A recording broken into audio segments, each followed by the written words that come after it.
t'es dit, je suis libre, je suis presque nue, je suis légère, mon cul est doux dans mon caleçon, mes tétons frottent le tissu mince de ma camisole, tout dur de la certitude qu'ils ont d'exciter le monde, et toi, tu es là à me regarder impuissante.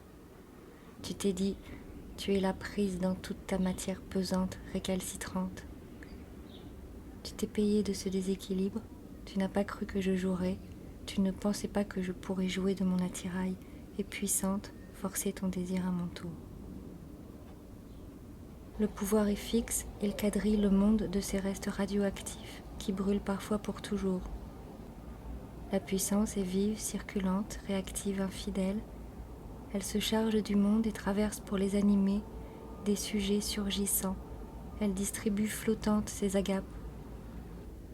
C'est elle, c'est moi, c'est elle à nouveau, ou les deux ou moi qui n'en revient pas, puis qui échoue, soudain abandonné. Si je recule, elle gagne, et son bâton, elle pourra le mettre où elle veut. Quelquefois, nous nous retrouvons à avoir, nous avons des idées ou des possessions que nous n'avons pas choisies, mais nous les gardons quand même. Nous avons des morts et des regrets, des sœurs et des frères, de la poussière et des cicatrices. Nous avons froid et peur. Nous avons dans nos maisons toutes sortes d'objets qui nous encombrent, nous avons des souvenirs dans lesquels rien n'arrive, on attendait l'autobus, on passait le balai, nous avons des tracas et des oublis, des habitudes et des hontes, nous avons un corps et un nom. J'ai un visage que je préférerais n'avoir pas. Ce que je cache, il le montre, ce que je tais, il le trahit.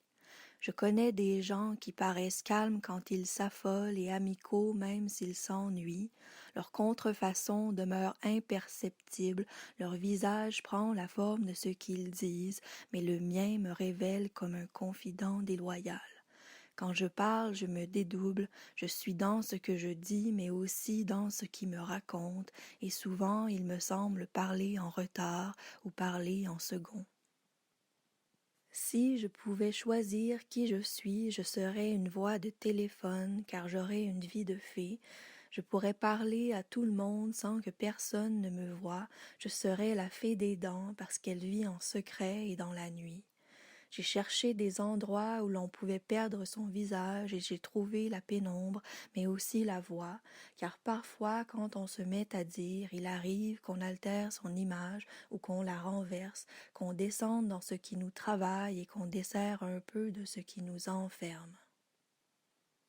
Moi, je me disloque quand la panique me saisit et qu'il faut la cacher, quand je m'ennuie et qu'il n'y a pas d'issue.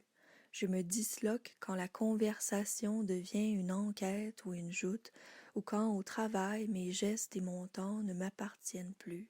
Je me disloque quand chez le médecin le désir d'avoir des bonnes notes continue de me prendre et qu'au lieu de dire ce qu'il en est, je dis ce qui serait raisonnable. Plus tard cet été-là, l'oncle, le belâtre, le suffisant, l'homme à femme, est venu en visite pour quelques jours.